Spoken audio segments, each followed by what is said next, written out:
Good afternoon, friends. We are learning our subject machine learning 3170724. And we want to start with the second module or second chapter, that is preparing to model. Very interesting subject machine learning is. The contents are machine learning activities, types of data in machine learning, structure of data, data quality and remediation, and data pre-processing. Fine. And this module 2 is part of the course outcome 1, that is explore the fundamental issues and challenges in machine learning, including data and model selection and complexity. Let's see machine learning activities. So, how machine learning works, or we can say that what are the activities of machine learning. So, for that, let us say that input data is given. Step 1 is preparing to model. Step 2 is learning. Step 3 is performance evaluation. Step 4 is performance improvement. In between, here we are having the refined data also. Right. Let us see in deep of this machine learning activities. So, machine learning activities step 1, it is preparing to model.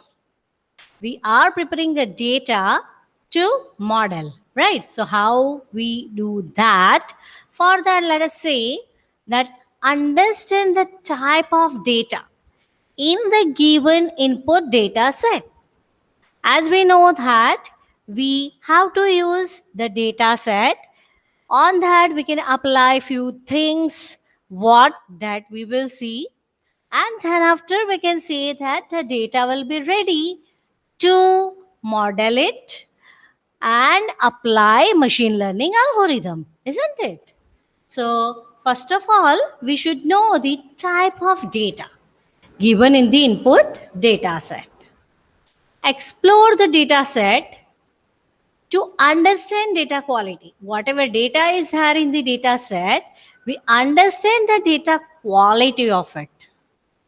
Explore the relationships amongst the data elements, as for example, interfeature relationship. Find potential issues in data.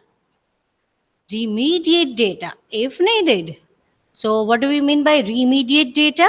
That means the process of cleansing, organizing, and migrating data. Apply following pre-processing steps as necessary. And they are dimensionality reduction and feature subset selection. If you people have studied the data mining subject with me, many of these things are known to you, but if you are not part of that, then also it is fine, right? We'll see the required things for machine learning. Okay. So, step 2 is learning. So, that what do we consider is data partitioning, holdout, and model selection. Data partitioning. Why should we partition the data? Typically, it is being said that for any data set, we divide that in two parts. One is training data set and other is testing data set, right? So let us say that data partitioning and then after model selection, that is which model we will apply, right? Which model we will apply. Just now we do not know any model, so I am not saying you anything that which model we will select. Okay, let us say that particular thing we will select. Okay, model is typically we can say, for example, let us say that for patriotic person, who is your model? Role model we can say. So for that People may say Sardar Vallabhbhai Patel or anybody else, Jhansi Ki Rani. Yes, anybody can be your role model. Fine. So we are not talking of the role model here, but model, that means say Sardar Vallabhbhai Patel, he was having few characteristics, few features, and that we want to accept. So that is the model for us, right? The same thing is here, that a model is having some features. Based on that features, we'll be able to say that whether this data is having accuracy that is greater than this or less than this or whatsoever, right? So for particular data set, if we are selecting a particular model, whether it is good or bad or whatsoever, we can comment on that based on which model we select. Fine. Now, machine learning activities, step 3, that is performance evaluation. Examine the model performance. As for example, confusion matrix. What is there in the confusion matrix? That is, we can say true, false, false, true, right? We can say that true, false, true, true, positive, true, negative, right? False, positive, false, negative. These things are there in the confusion matrix, right? So using that, we can find the accuracy and many, many more. Which features? Performance measures, right? Performance measures are found using the confusion matrix. Okay.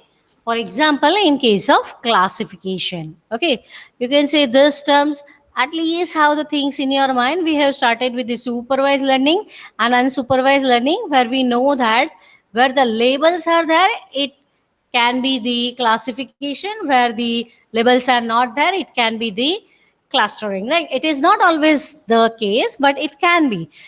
That is the supervised learning, the example is classification. Unsupervised learning, the example is clustering, right? Visualize performance trade-offs using ROC curves, right? We are having the performance trade-offs. Visualize it. How do we visualize it? Using different types of graphs. Scatter plot, box plot, then you can say line plot, bar chart. Many things are there, isn't it? So you can use that and see the performance trade-offs.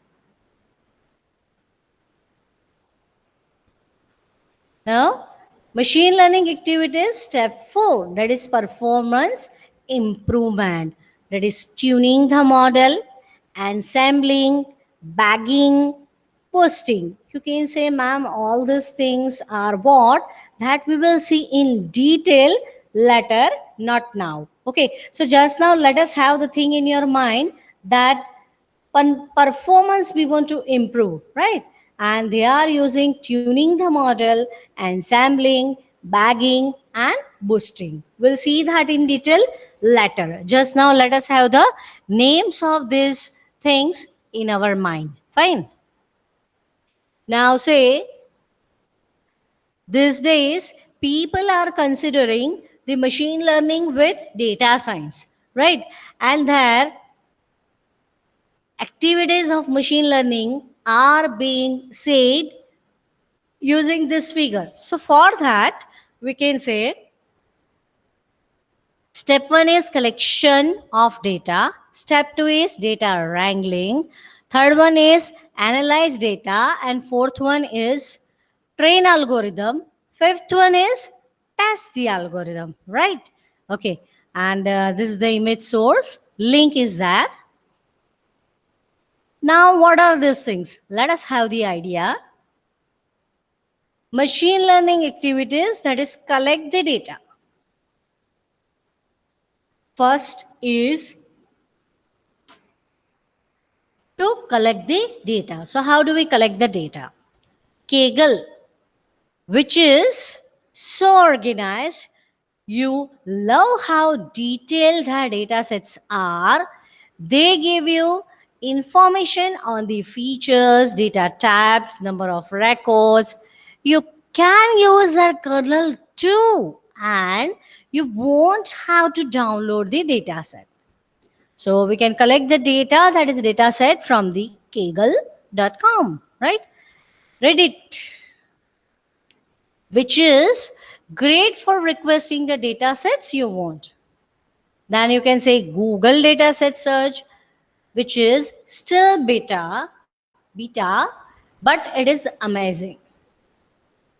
UCI machine learning repository, from which we used to download the data set of our interest. This one maintains 468 data sets, that is, we can say 400 plus data sets as a service to machine learning community. Fine.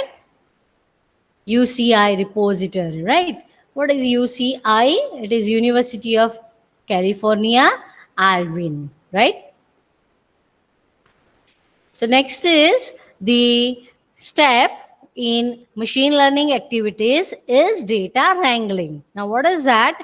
Data wrangling is the process of cleaning and unifying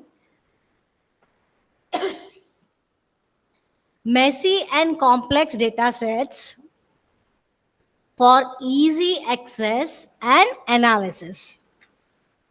This process typically includes manually converting and mapping data from one row form into another format to allow for more convenient consumption and organization of the data. Next is handling missing data. Now, what is that? Null value replacement, mode, median, average value replacement for the null value. We know that null value can be there in the data set because of any problem. Then we can replace that using mode, median, mean, or average value, right? Deleting the whole record.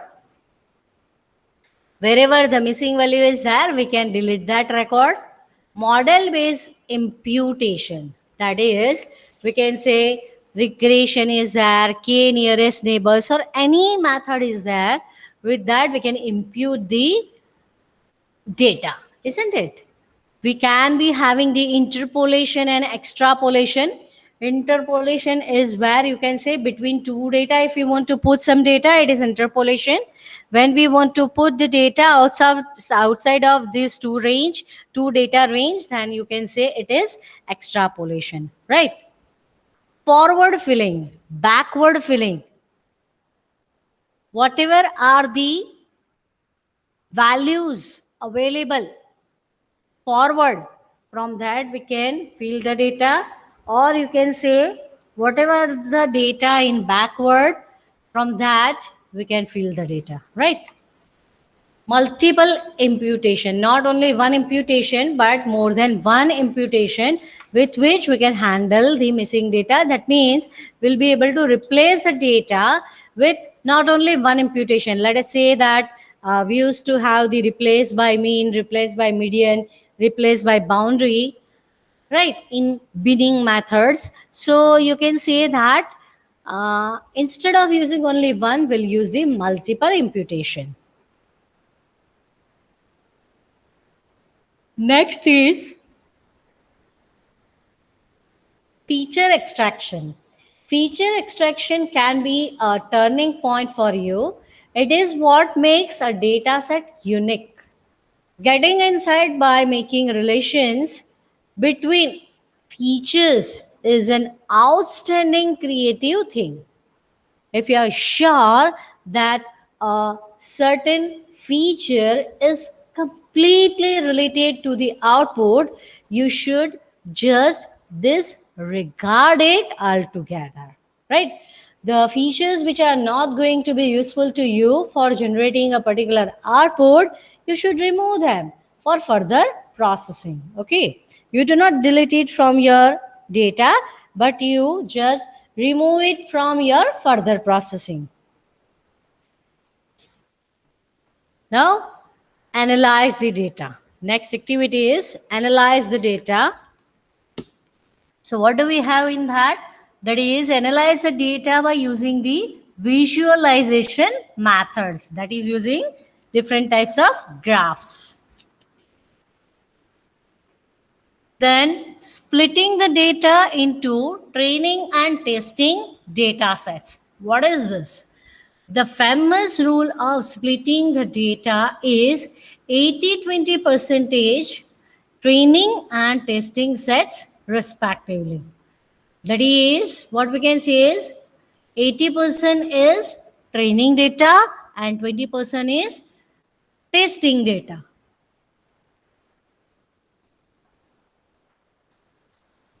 Sometimes that 20% for the test set should be engineered in a way that they are not just randomly cut out of the data set, right?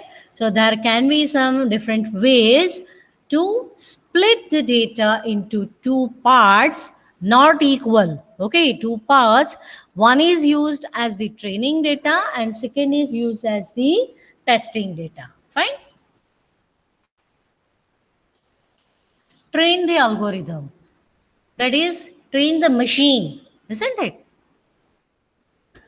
Split the data into train and test data set, that is known to us. Train a machine using the train data set. Okay. Train data set doesn't mean that is the train who goes from say one station to other. Okay. It is training. Okay. Test the algorithm. That is, test the machine using the test data set.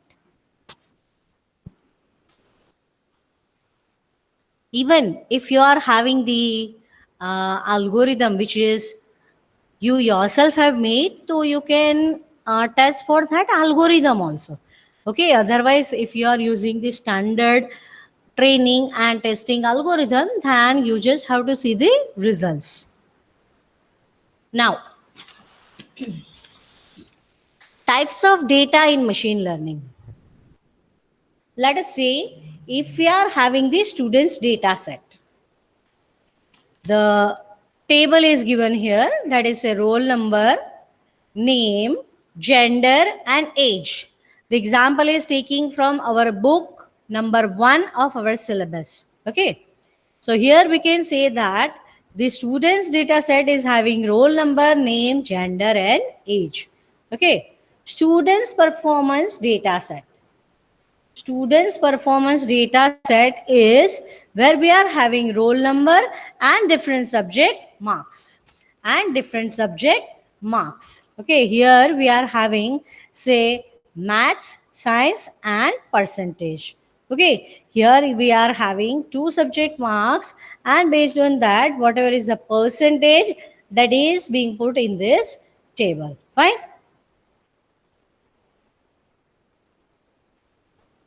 So what was there? The types of data we want to know. So for that we can say that attributes are there, right? For any data set, we are having different attributes, right? Now for them, majorly they are categorized into two parts.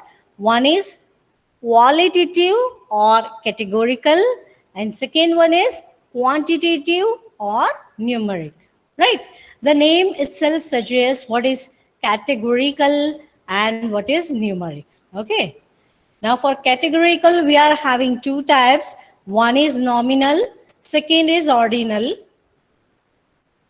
For quantitative or numeric also, we are having two types, that is interval and ratio.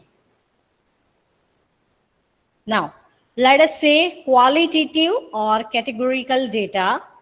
For that, what do we say is quality or information about data which cannot be measured. Quality or information about the data which cannot be measured. quality of a student, as for example, good, average, poor, right? So that cannot be measured. It comes under the qualitative or categorical data. It can be further divided into two parts, that is nominal and ordinal. What do we mean by nominal? It is one which has no numeric value, which has no numeric value but a named value. Named value. It is used for assigning named value to attributes. It cannot be quantified. As for example, blood group A, B, O, AB, etc. Nationality is Indian, American, British, etc. Gender is male, female, or other. These are the examples. A special case of nominal data is when only two labels are possible, like pass or fail, as a result of exam, and that is called as dichotomous, right? That is called as dichotomous, where the variable is having which variable? Nominal data is having only two labels, right? And that is called the dichotomous. Addition, subtraction, multiplication, such operations cannot be performed on the nominal data. Okay?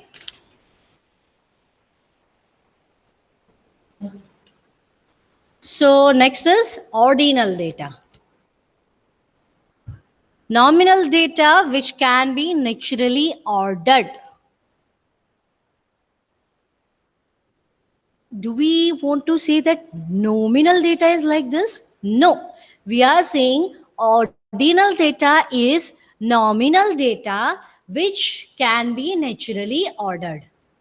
Ordinal is of this type, right? They can be arranged in increasing or decreasing order. So we can comment on value greater than or better than the other. For example, customer satisfaction. That can be very happy, happy, sad. So this we can order. If we say that very happy, that means the highest number like thing we can say. It is not number, but still we can say it is the best, right? Happy, okay, less than that of the very happy. And sad is least, isn't it? That is, it is less than the happy. Okay, grades A, B, C. Typically, we used to say A is the best and C is the rest. Not rest, it is last. Okay. Other example, we can say program hardness. Whatever program we are making in our computer engineering, then we can say that program hardness. Very easy, very simple program is there. Easy. Hard, this program is too hard, right? So that way we can say that it is ordinal data where we can order them, naturally order, right? Mode, median, and quartiles can be found for such data, but not mean, right? But not mean. Okay. We are learning types of data in machine learning, right? So qualitative data we have already seen. Now other type of data is quantitative data. Quantitative data is of type numeric. Related to the quantity of object, hence it can be measured. As for example, marks can be measured. Quantitative data is also termed as numeric data. Two types of quantitative data are there. One is interval data and second one is the ratio data. So what are they? Interval data. That means what?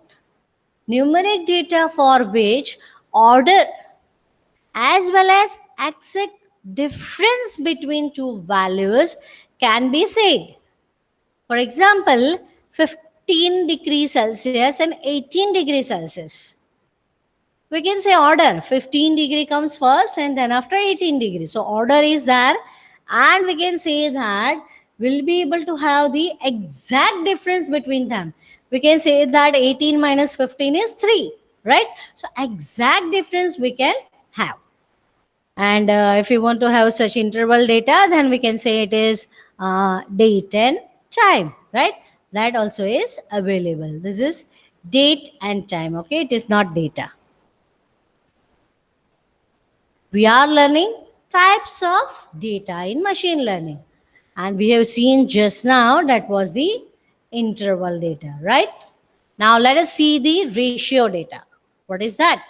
Numeric data between, numeric data which exact can be measured, right? Numeric data, for that we can say it can be exactly measured. Absolute zero value is available for such data. The variables can be added, subtracted, multiplied, or divided also. Mean, median, mode, standard deviation, all are possible for the ratio data. As for example, height, weight, age, salary. According to the values that can be assigned. Discrete or continuous. So discrete means what? Finite or countably infinite number of values. See, first it says finite, means few only, isn't it? Or you can say countably infinite number of values. As for example, count, rank of students, a special type of discrete variables with two values are called the binary attributes. For example, male, female, positive, negative, yes, no. Continuous as discrete, it is opposite of the discrete, or you can say if we want to say the difference, we can say that continuous is any real number. As for example, length, weight, height, price. So we can say 15.5 or 100 point something or that way, right? Nominal and ordinal are discrete, whereas interval and ratio data are continuous with few exceptions. Now, what we have just seen, that was types of data in machine learning. Now we want to see the structure of data. What is there inside the data? Okay. In the structure we are talking of. As we know, UCI repository is having 400 plus data sets. Let us say that we look at the data set that is named as Auto MPG dataset. Auto MPG dataset. In that, we are having few columns and rows as the values. So say for example, for Auto MPG dataset, only few rows, that is 3 rows only I have put here. On seeing that, what we can see is, one thing is, all the data is numeric. All the data is numeric, right? Car name, is it numeric? No, it is not. Okay, so other than car name, all are numeric. Fine. Now in that, acceleration. Acceleration is real, or we can say continuous. And what about others? All others are discrete. Okay, see, it is for this particular 3 rows only, but as we know that weight cannot be always a full number only, we could be getting it as say 55.5 or something like that. right? So that also is the real number, or you can say continuous data set. Okay. Explore the data. For that, we can say we can explore the numeric data as well as we can explore the categorical data, right? So for that, let us explore the numeric data. Two most effective plots to explore numeric data, they are box plot and histogram. Let us learn the central tendency of the data.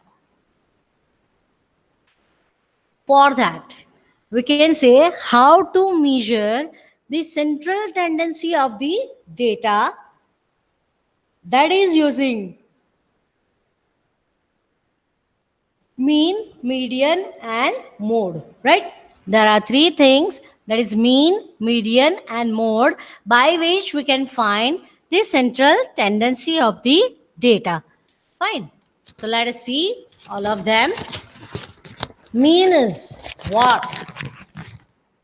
It is algebraic measure. And what can be said about that? That is, N is the sample size and capital N is the population size. How we can find the mean? That is sigma xi upon N. X bar is equal to sigma xi upon N. Next is we can have the weighted mean. Weighted mean means we are having the weights in finding the mean. For example, here we can say x bar is equal to sigma wi xi upon sigma wi. Okay. Next is median. Middle value if odd number of values or average of the middle two values otherwise. It is estimated by the interpolation. The third one is the mode. The third one is the mode. So how we can find that? That is value that occurs most frequently in the data. Unimodal, bimodal, or trimodal can be there. So what is the formula, empirical formula for that? That is mean minus mode is equal to 3 into mean minus median, right? This is the equation of it. So now let us see the example so we can have the idea. The mean or average of a data set is sum of all the data values divided by number of data values. Okay. So sum of all data values divided by number of data values, or symbolically we can say x bar is equal to sigma x upon n. And what is x bar? X bar is the mean. Let us see the example. Here, the marks of 7 students in mathematics subject. They are say 15, 13, 18, 16, 14, 17, 12. And maximum possible marks are 20, right? Now, how to find the mean? For finding the mean, we are having the equation that is sigma xi upon n, fine? So, we'll be having the addition of all these numbers divided by the total numbers, right? Number of numbers, right? So that is 105 upon 7, and that way we'll be getting the result, that is 15. Okay, that is the result 15. Now the next one is the trimmed mean. What is that? A trimmed mean, or we can say adjusted mean, is a method of averaging that removes a small designated percentage of the largest and smallest values before calculating the mean. That means whatever data we are having, so left hand side, whatever data is there, suppose we consider 5 percentage of data. So 5 percentage from the left hand side and 5 percentage from the right hand side, whatever data is there, they are being excluded, and after that whatever data is remaining, from that the mean is being found, and that is what is called as trimmed mean. Okay, let us have the example of it. That is, why it has become so small. Okay, let us make it a bigger. Okay, it was big only. Let's see, no issue. We want to find the trimmed mean. Okay, and we want to find the trimmed 20 percentage mean. And for the test scores, they are 60, 81, 83, 91, 99. Okay, trim the top and bottom 20% from the data. Now 20% of 5 is 1. So remove top 1 and bottom 1, both the way 1 1 values we should remove from the data. That leaves us with the data of middle 3 values, that is 81, 83, 91. Okay. Find the mean with the remaining values, and that comes out to be 85. And what is it called? It is called as trimmed mean. Okay.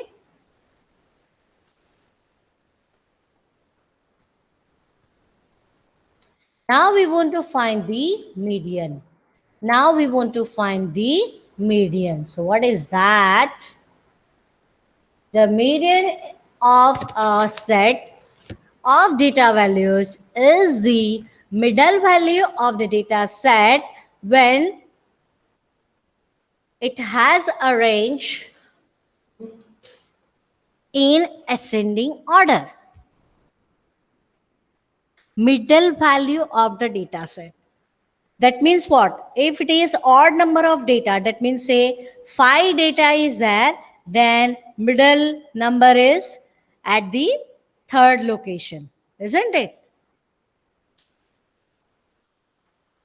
But if it is having the even number of values, then we have to take the average of two middle values. Fine. Let us see the example. We can have the idea. Say 47, 35, 37, 32, 38, 39, 36, 34, 35. Now we want to find the median of the data set.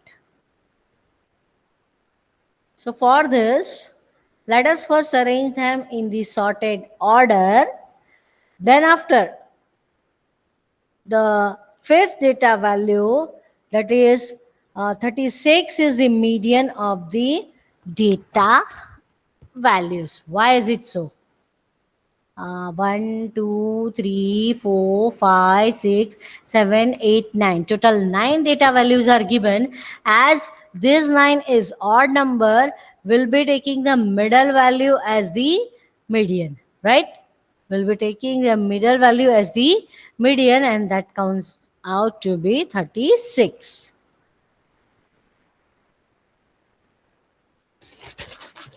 Now if the data values are even number, means in count they are even, then what to do? Then we have to take the average of it, right? Then we have to take the average of it. Now how we can take that? Here say we are having 1, 2, 3, 4, 5, 6, 7, 8, 9. No, here also 9 only is there. So we have to consider the middle value, right? So where is the example where we are having the even number of data? Let us say in this we are adding one more, say 10. So what we'll have to do is this 35 plus 36 divide by 2, that is the middle value. Is it that? Let's see, 1 2 3 4 5 6 7 8 9, and let us say 10. 10th values are there. So what is the median? For that we can say whatever are the two middle values, take average of them to find the median. Okay, now what we want to find is we want to find the mode. So how we can find that?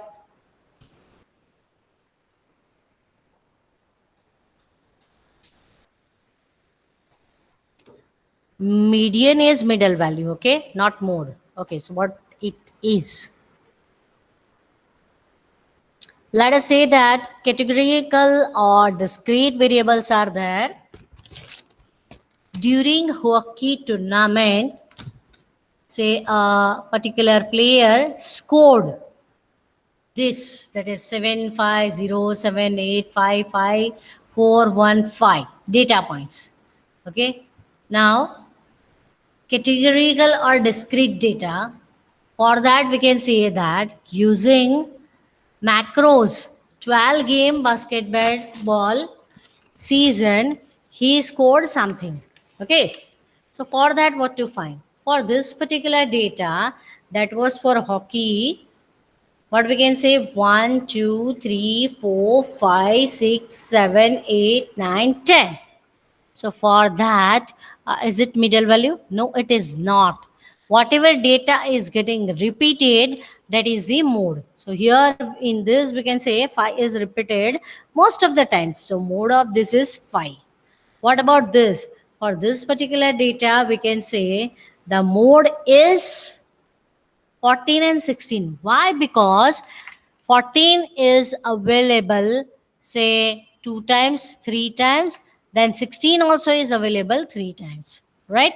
So we can say it is called the bimodal, right? It is called the bimodal. The third example is categorical or discrete variables. For that, what is given is 001002310123110. Now for this, first of all, we have to put it in the increasing order. So let us put them in the increasing order. After that, we need to find that which value is mostly available in the data set. And for this data set, it is 0. So that will be the mode. Yeah. Now from exploring categorical data, we'll learn in the next lecture. So that's all for today.